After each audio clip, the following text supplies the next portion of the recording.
¿Conocéis el entrenamiento que simula las condiciones de altura con una máscara? ¿Quieres saber si esto es cierto, si es beneficioso, para qué sirve, para qué no, para qué te están vendiendo la moto? Pues si quieres saberlo, ve este vídeo.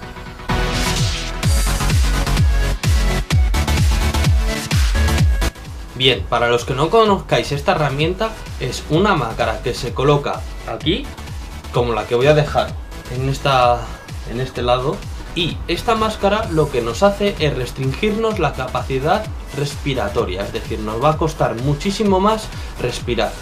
Entonces, esto se supone que simula las condiciones de alta altura reales como si entrenásemos en una alta montaña. ¿Qué quiero decir con esto?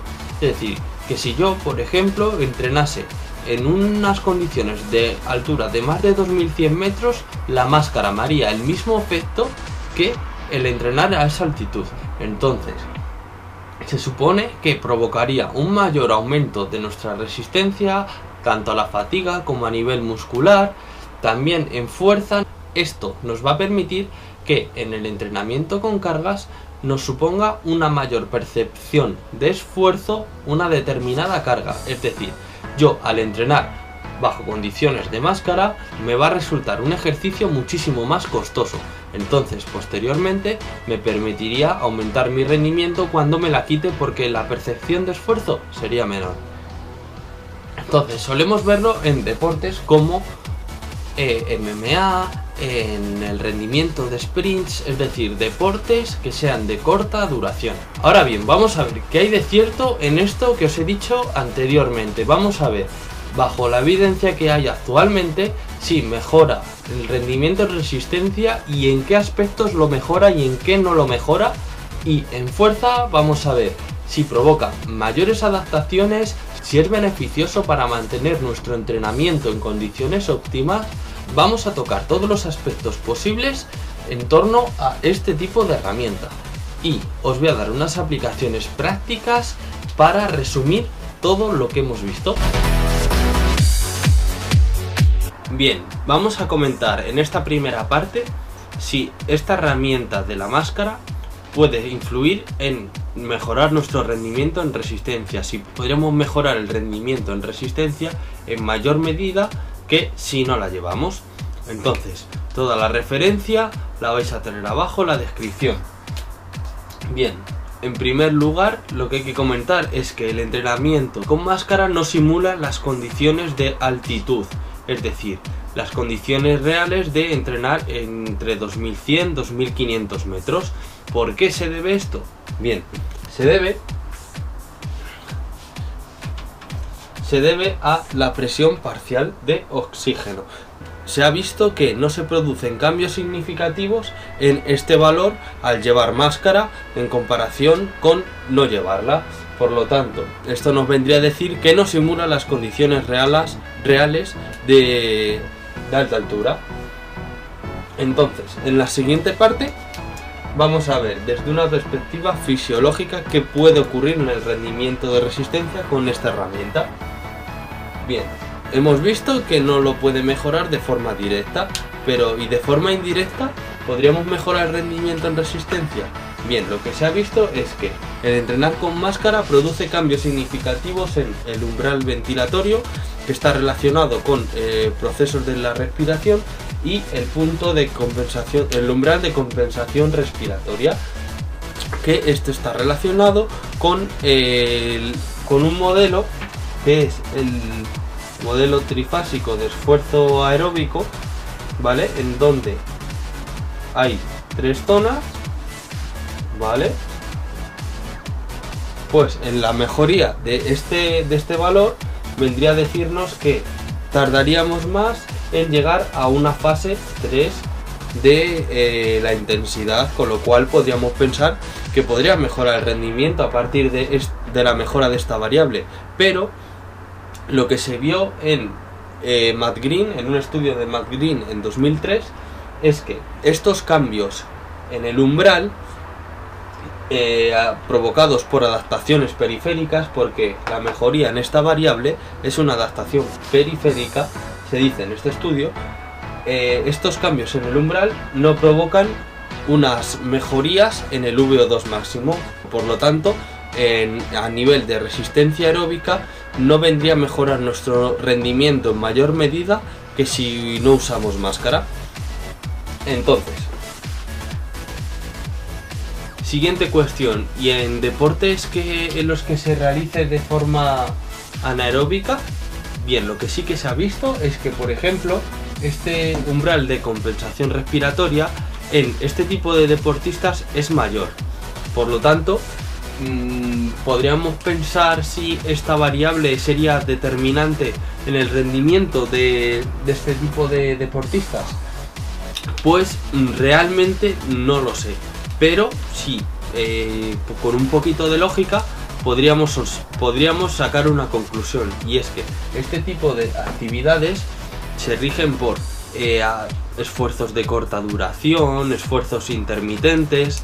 Por lo tanto, estos requerimientos están más relacionados con nuestra capacidad nerviosa al aplicar la máxima fuerza, por ejemplo, el aplicar la máxima fuerza durante el mayor periodo de tiempo posible, el que seamos capaces de, a través de nuestra VO2 máximo, mejorar nuestra capacidad de recuperación entre esfuerzo y esfuerzo. Pero este valor, que está relacionado con la ventilación, no sería, al menos en mi opinión, un factor limitante en este tipo de deportistas, ¿vale? Pero si encontrase algún estudio, alguna referencia, pues haría una segunda parte comentando si esto podría mejorar el rendimiento en esta variable. Pero por el momento vamos a poner que no mejora tampoco en deportistas de disciplina anaeróbica. Entonces, en cuanto a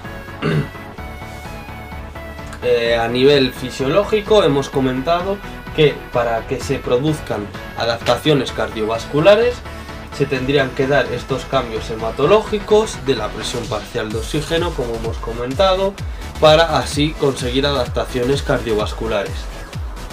Pero lo que sí que se ha visto es que podría ser eficaz para entrenar la musculatura respiratoria.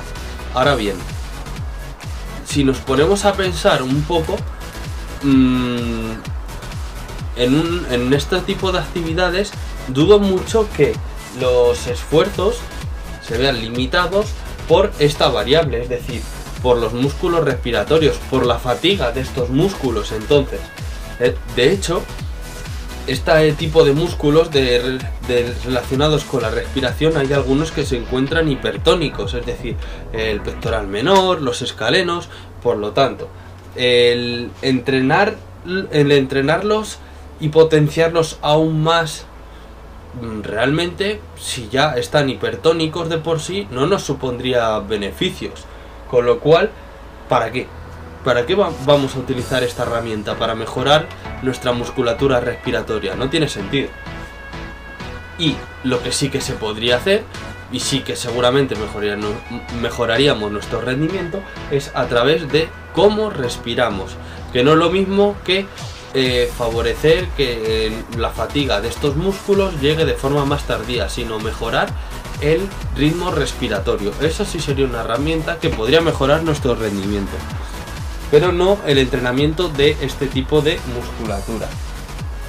Bien, lo que se ha visto es también que el entrenamiento con máscara produce a nivel de percepción de esfuerzo un aumento en 2 puntos en la intensidad, es decir, que nuestra percepción al realizar un esfuerzo de tipo anaeróbico, si en condiciones normales mi RPE al realizar, por ejemplo, un protocolo de HIIT de 30 segundos me subiría a 2 puntos.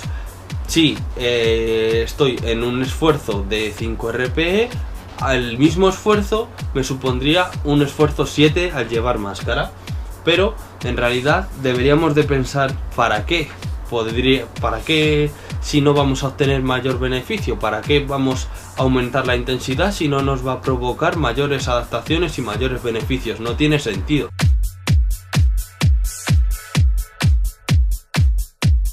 Bien, vamos a ver en este apartado si el entrenamiento con máscara puede mejorar nuestro rendimiento en fuerza, si podemos obtener más adaptaciones a nivel de fuerza, a nivel de ganancia muscular. Entonces me voy a remitir a un estudio de 2017 que se realizó en halterófilos de nivel recreacional. Entonces, ¿qué se observó en este estudio?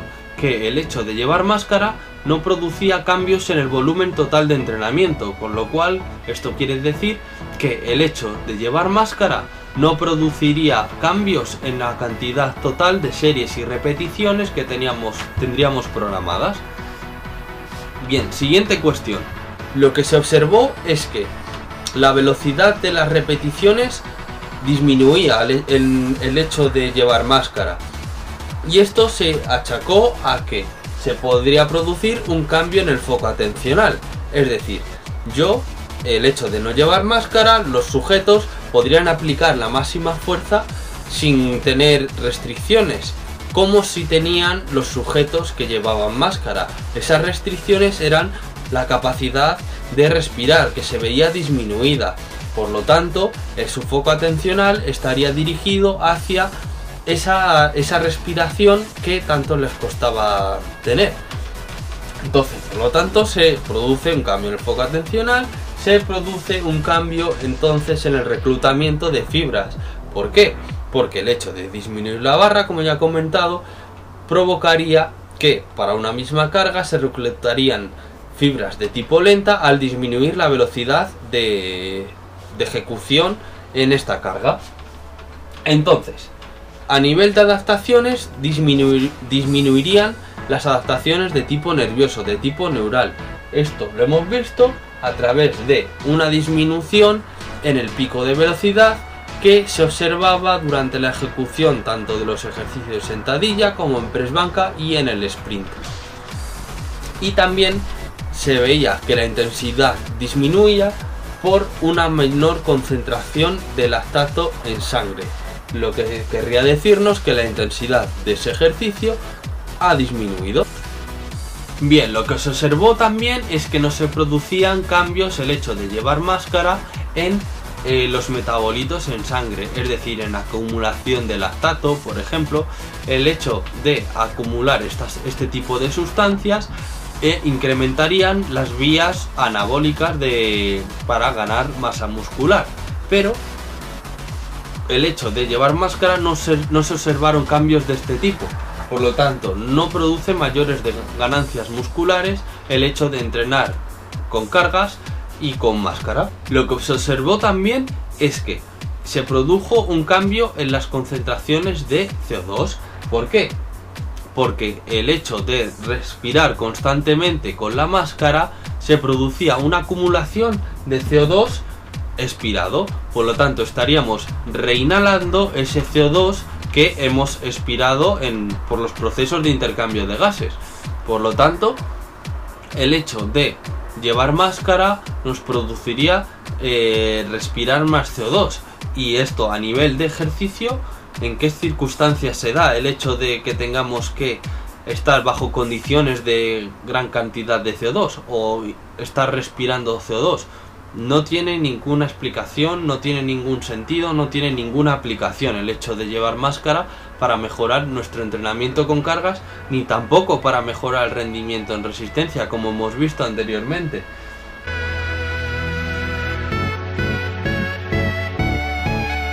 Bien, en cuanto a los posibles efectos adversos, nos encontramos con dos problemas principales.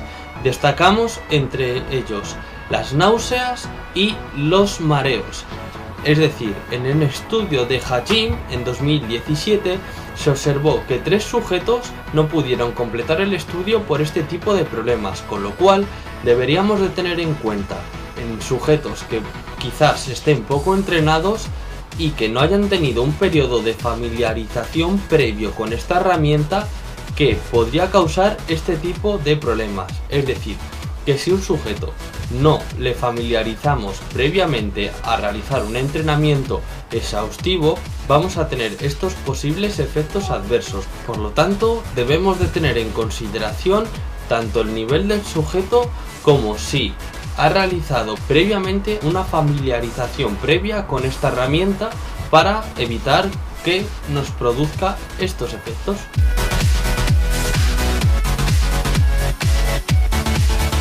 Bien, vamos a hacer un resumen con todas las ideas que hemos visto. En primer lugar, como hemos visto, no simula las condiciones de altitud el entrenar con máscara, no produce mayores mejorías que el hecho de no llevarla en el VO2 máximo, por lo tanto no mejoraría en mayor medida nuestra resistencia. También hemos visto que a nivel de fuerza nos costaría más llegar a esos picos de potencia, a conseguir esas adaptaciones de tipo nervioso.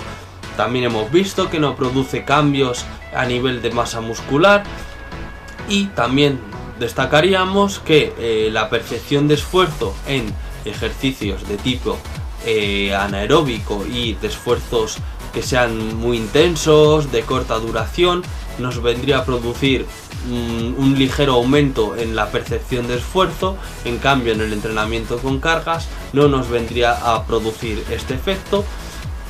También hemos destacado que lo que produce este entrenamiento con máscara es una reinhalación del CO2 que nosotros expiramos, por lo tanto esto no es específico a ninguna situación, a no ser que tengamos una competición en China en que los niveles de CO2 son altísimos. Pero vamos, que esto no tiene ninguna lógica el hecho de cómo nos venden esta herramienta al verdadero uso que tiene. Entonces, espero que os haya molado esta información, que os haya resultado útil. Si tenéis dudas, pues me lo ponéis y yo os contesto, yo os resuelvo cualquier cosa. Y nada, pues espero que valoréis positivamente este vídeo, ya que me ha llevado bastante esfuerzo. Y nada, pues simplemente que gracias por verlo si habéis llegado hasta el final. Así que gracias de nuevo.